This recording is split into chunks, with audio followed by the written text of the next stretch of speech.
City of Rome, the Eternal City. Let's explore how eternal it really is. This is where ancient, medieval, and 21st century collide. Lungo Tevere, the ancient bridges that cross the Tiber River, the Vatican museums, the Roman Forum, the Fountain of Trevi, the Colosseum. The beautiful Piazza Navona. The dream that was once Rome is truly still here. You just have to have an eye for it. You'll see it. You will definitely get a taste of eternity. How did they get balance to work like that?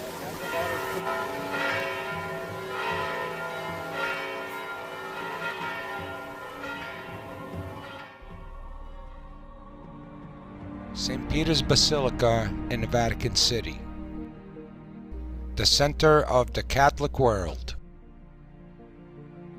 with its dome designed by Michelangelo. This magnificent structure has an awe-inspiring interior. This place is huge, but everything is in such proportion that the scale escapes you. To give you a comparison, you can fit the Statue of Liberty underneath the dome and room to spare. That's awesome. Approaching from the square, above this basic structure there's an attic with 8 square windows decorated with small pilasters, surmounted by a balustrade and 13 statues in travertine.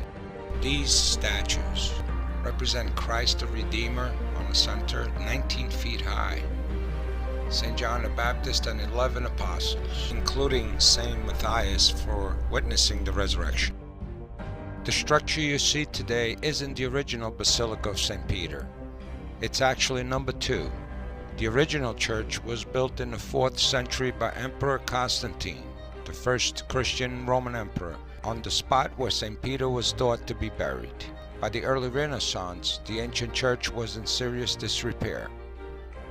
In 1506, Pope Julius II made the decision to tear down the entire structure and build a new one. The result is a masterpiece of Renaissance architecture. It was completed and consecrated the 18th of November, 1626. The length is 730 feet. The width is 500 feet, and the height is 448 feet.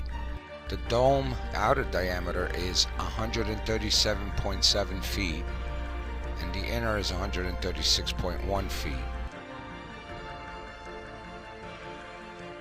Apart from its spiritual importance, with the miraculous touch of the greatest Italian architects of the late Renaissance era, designed principally by Donato Bramante, Michelangelo, Carlo Maderno, and Gian Lorenzo Bernini. It is the most renowned work of Renaissance architecture and one of the largest churches in the world. It still holds the record for the highest dome in the world.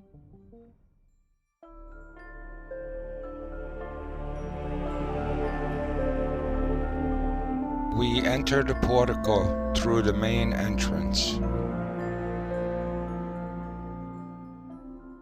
The northernmost door in bronze is the Holy Door, which is by tradition only open for great celebrations such as the Jubilee years. The most recent openings was when Pope Paul II opened the Holy Door in the Jubilee years of 1983, 84, and 2000, 2001. What's behind? Get into St. Peter. Just imagine, pilgrims have been entering here for centuries. World leaders, emperors, kings, queens, dictators, presidents, prime ministers, believers and unbelievers. They pass through the same doors to visit the most holy and grandiose church on earth. As soon as we enter through the bronze doors, our eyes point directly at the altar. Il baldacchino made by Bernini, illuminated by a bright light shining from the windows of Michelangelo's dome. We are at the first altar to the right of the entrance. It is Michelangelo's Pietà. Since its creation in 1499, it has inspired emotion, faith, and imitation. Carved from a single slab of Carrara marble, it is the only work Michelangelo ever signed. The signature can be found across Mary's chest. He later regretted the vanity of this act and resolved never to sign a piece of his work again. He was only 24 years old.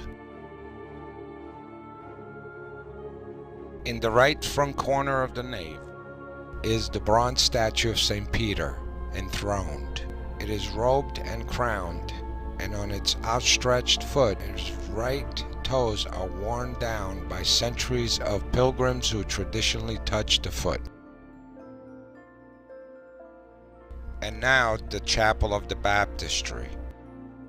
The lid is made of a rich bowl in red porphyry, believed to derive from the tomb of Emperor Adrian in his mausoleum, which is Castel Sant'Angelo today. And we arrive at the tomb of the great Pope John Paul II from 1978 to 2005. The tomb is really just a reflection of the life he led. It was a life of humility, prayer, and simplicity. Saint Pope John the 23rd, canonized on April 27, 2014, rests at the altar of Saint Jerome. We watch a procession of altar boys and priests going back to the sacristy after one of the many masses that are celebrated here throughout the day.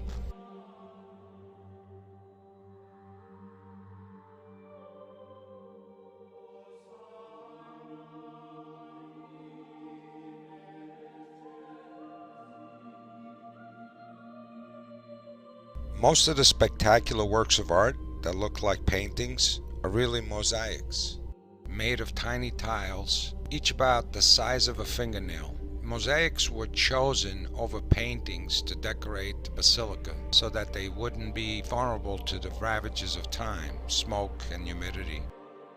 Eternal art for the eternal church.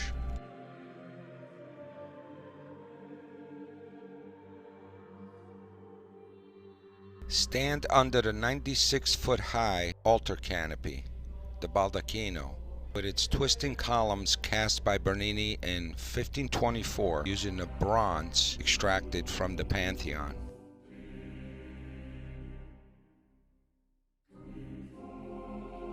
Below the papal altar, it's the sunken Confessio, the 17th century chapel named in honor of the Confession of Peter. It is better seen from the crypt or grottos below, where there is a glass wall looking into it.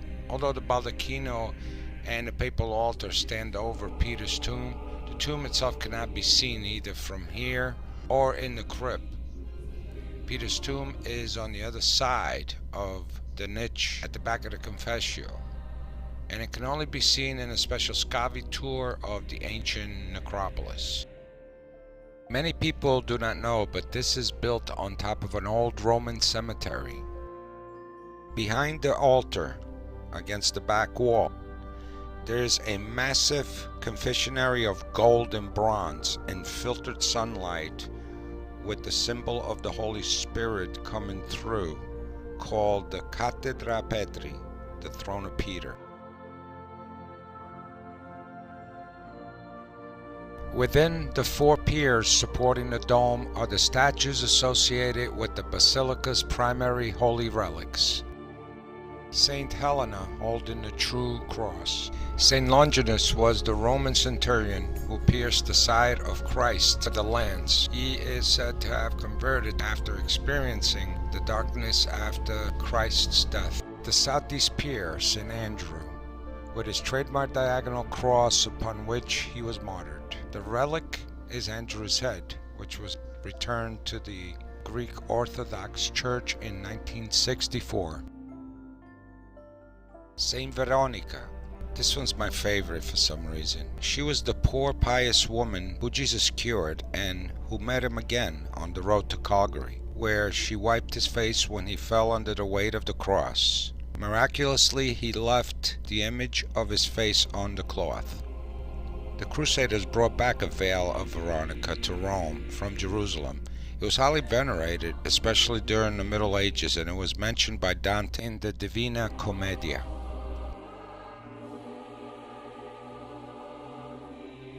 The crypt underneath the church shouldn't be missed. It contains architectural fragments from earlier churches on the site and the tombs of many popes, including the simple tomb of John Paul II. On your way out, as you exit from the crypt, is the entrance to the dome and roof in the northern courtyard between the church and the Vatican Palace. The views from the gallery around the cupola provide an impressive sense of enormity of the church. Along the base of the inside of the dome is the inscription of Matthew in letters 8 feet high. Translated, it means, "You are Peter, and on this rock I will build my church. I will give you the keys of the kingdom of heaven."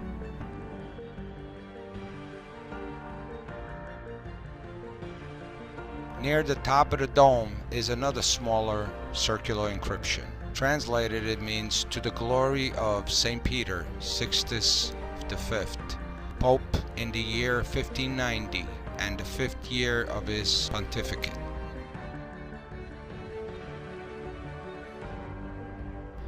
From the gallery stairs we continue to the roof, where you step out into the east side of the dome. This provides a sweeping view of St. Peter's Square and Vatican City from behind the huge statues on the facade. For more impressive views, we climb more stairs that lead to the lantern at the top of the dome. The iconic dome can be reached by climbing 491 steps of very narrow and exhausting staircase. In some places, there is no room for the railings, and one could climb upstairs by holding a rope that runs down the middle. Although the climb at some places is narrow, the availability of an elevator aids you in the climb 171 steps lesser, making it more convenient for the initial phase of the climb. Before reaching the top, make sure you take a deep breath. You will need it for this magnificent, breathtaking scenery. From the square all the way down Via della Conciliazione into the Tiber River and Castel Sant'Angelo. The Vatican Gardens. Walking around the lantern, you see the Vittoriano with the Colosseum way behind, the Pantheon, and of course the rest of Rome.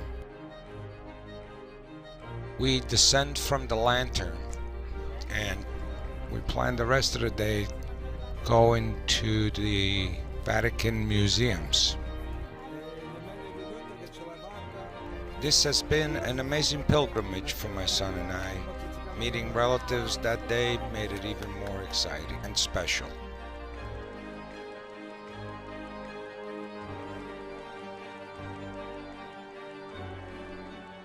One last look at this beautiful scenery before we head down.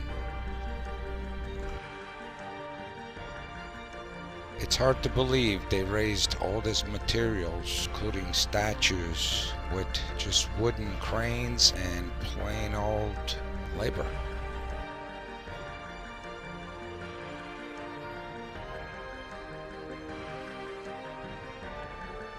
Join us in our next video as we visit the Vatican Museum. It is considered to be the largest museum of ancient